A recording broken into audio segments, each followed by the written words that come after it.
အားလုံးပဲမင်္ဂလာပါဒီနေ့ဗီဒီယိုလေးမှာတော့ copywriting အတွက်အထောက်အပံ့အရေးကြီးတဲ့ 4U model လေးအကြောင်းကိုမျှဝေပေးသွားမှာဖြစ်ပါတယ်ဒီ 4U model လေးကဘယ်လိုအသုံးဝင်လဲဆိုလို့ရှိရင်ကျွန်တော်အနေနဲ့ကြော်ညာတွေကိုပြင်းမသွားအောင်ကျွန်တော်တို့သတိထားပြီးတော့ရေးသားရမယ် copywriting method လေးတစ်ခုဖြစ်ပါတယ်အဲ့တော့ပထမဆုံး U ကိုကြည့်လိုက်ရအောင်ပထမဆုံး U ကကျွန်တော် useful ဖြစ်ပါတယ် useful ကတော့အားလုံးသိပြီးတဲ့အတိုင်းအသုံးဝင်တာဖြစ်ပါတယ်အသုံးဝင်တာဆိုတာဘယ်လိုအသုံးဝင်မလဲဆိုလို့ရှိရင်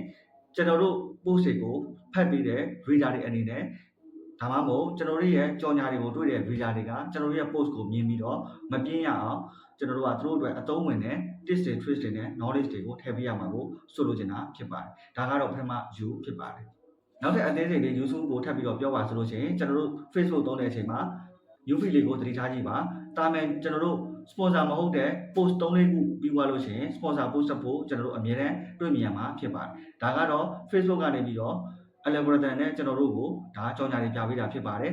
Facebook သုံးတဲ့ user တွေအနေနဲ့ကြော်ညာတွေကအမြဲတမ်းသူတို့တွေကတွေ့နေရမှာဖြစ်ပါတယ်ကျွန်တော်တို့9မိနစ်အတွင်းမှာဆိုလို့ရှိရင်တော့မှကြော်ညာပေါင်းအနည်းဆုံး4-6ခုကြည့်ရှုပြီးဖြစ်နေပါပြီဒါကြောင့်မလို့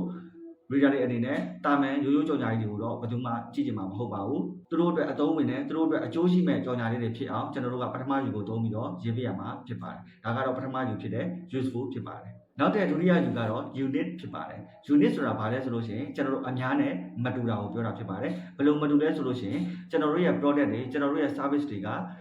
တာမန်ပုံမှန်ကြော်ညာတွေနဲ့မတူဘဲနဲ့တမှုထူးနေဖို့လိုအပ်ပါတယ်ဥပမာကျွန်တော်ရဲ့ဒီတင်တန်းတစ်ခုနဲ့ပြောပါဆိုလို့ရှိရင်ဥပမာကျွန်တော် Facebook marketing တင်တယ်တင်တာကြီးတွေဝင်မယ်ကျွန်တော်ဒီသူများနဲ့မတူတာပါရှိတယ်ဆိုရင်ကျွန်တော် AI နဲ့တင်ပေးတယ်နောက်တစ်ခုအနေနဲ့ကျွန်တော်ဈေးလဲတက်တာတယ်နောက်တစ်ခုပြောပါဆိုလို့ရှိရင်ကျွန်တော်ကဒီတင်တန်းတက်တဲ့သူတွေမေးရရှိလို့ရှိရင်လည်းစာမေးတာတွေစာဖြေတာတွေပြုလုပ်လို့ရမယ် Messenger group ကိုလည်းတက်ထားပြီးတော့ဒါကျွန်တော်ဆောင်ရွက်ပေးတယ်အနည်းဆုံးကျွန်တော်မှာဒီမတူတဲ့အချက်၃ချက်ရှိပါတယ်ဒါကကျွန်တော်တို့အများနဲ့မတူဖို့လိုအပ်ပါတယ်ဥပမာကျွန်တော်တို့ဒါကိုထပ်ပြီးတော့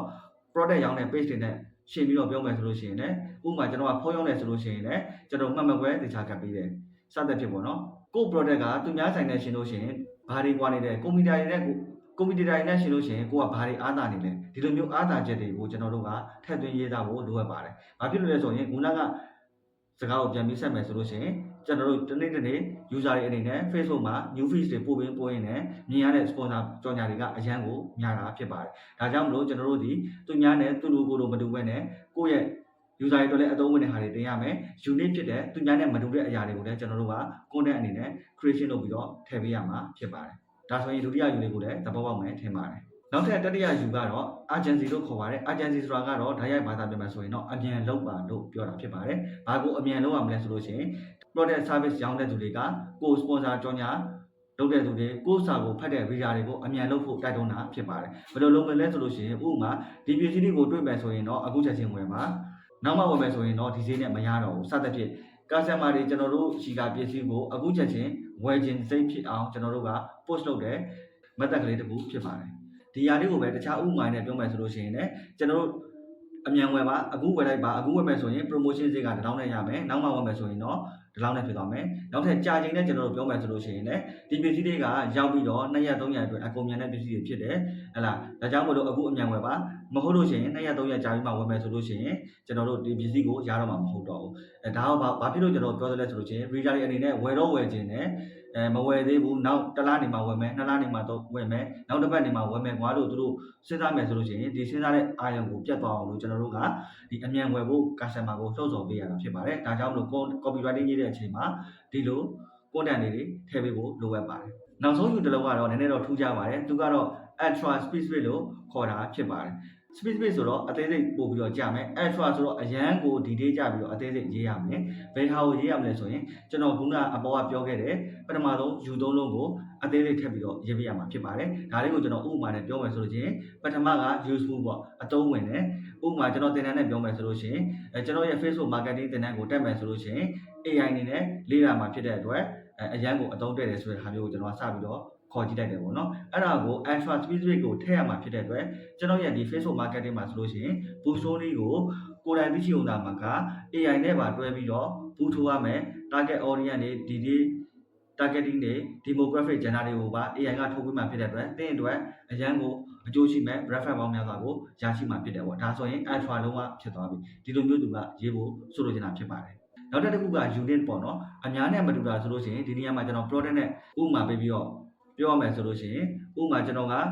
အဝယ်စားတစ်ခုရောင်းတယ်ဆိုပါတော့အဲ့တော့အဝယ်စားရောင်းမယ်ဆိုလို့ရှိရင်ကျွန်တော်အနေနဲ့ကဘယ်လိုရောင်းမလဲဆိုလို့ရှိရင် extra specific ဖြစ်ရမှာဖြစ်တဲ့အတွက်ဥပမာကျွန်တော်ကအဝယ်စားရောင်းတယ်ဆိုလို့ရှိရင်ကျွန်တော်တို့ page ကနေရောင်းတဲ့ဒီအင်ကြီး design တွေအရေးသွေးတွေ quality တွေကဒါပုံမှန်လူကြီးမင်းတို့ပုံမှန်မြင်တွေ့ရတဲ့အတိုင်းအတိအကျရမှာဖြစ်ပါတယ်ပုံထဲမှာပါတဲ့အရေးသွေး quality နဲ့ကျွန်တော်တို့လက်ရှိမြေပြင်ကိုရောက်လာတဲ့အချိန်မှာတွေ့ရတဲ့အရေးသွေးကွာခြားမှုလုံးဝမရှိစေတာကိုအာမခံတယ်ပေါ့ဆက်လက်ပြီးဒီလိုမျိုးကျွန်တော်တို့က extra specific ပုံစံမျိုးတွေဒါ customer ရဲ့ဆိုရင်မှုတွေ behavior တွေစသဖြင့်သူတို့အကြောင်းကိုတွေးပြီးတော့ကျွန်တော်တို့က extra specific ပုံစံမျိုးနဲ့ထည့်သွင်းပေးမယ်ဆိုလို့ရှိရင်ကျွန်တော်တို့ page ကိုယုံကြည်မှုတက်စေမှာဖြစ်တယ်ဒါဆိုရင်နောက်ထပ်ယူပေါ့နော် agency နဲ့ကျွန်တော်တို့ဘယ်လို specific ရေးမလဲဆိုလို့ရှိရင်ခုနက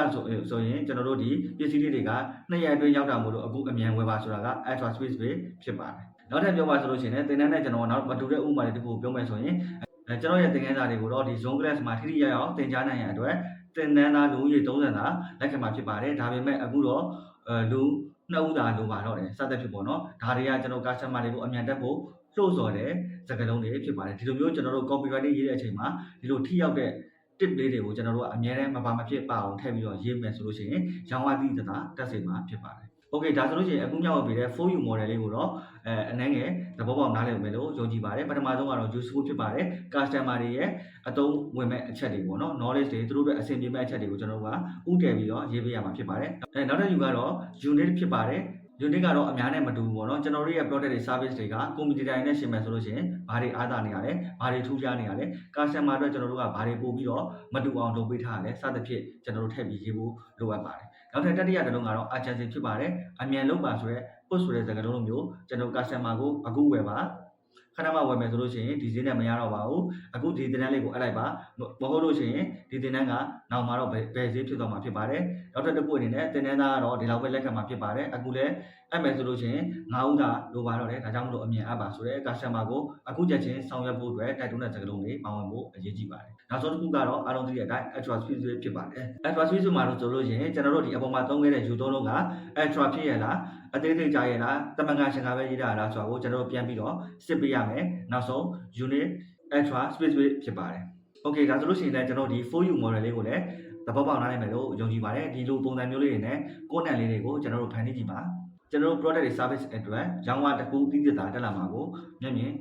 တွေ့ရမှာပဲဖြစ်ပါတယ် okay ဒီဗီဒီယိုလေးကိုတော့အားလုံးသဘောပေါက်မယ်လို့ယုံကြည်ပါတယ်နောက်ဗီဒီယိုမှာကျွန်တော်တို့ပြန်ဆုံပါမယ်အားလုံးကျေးဇူးတင်ပါတယ်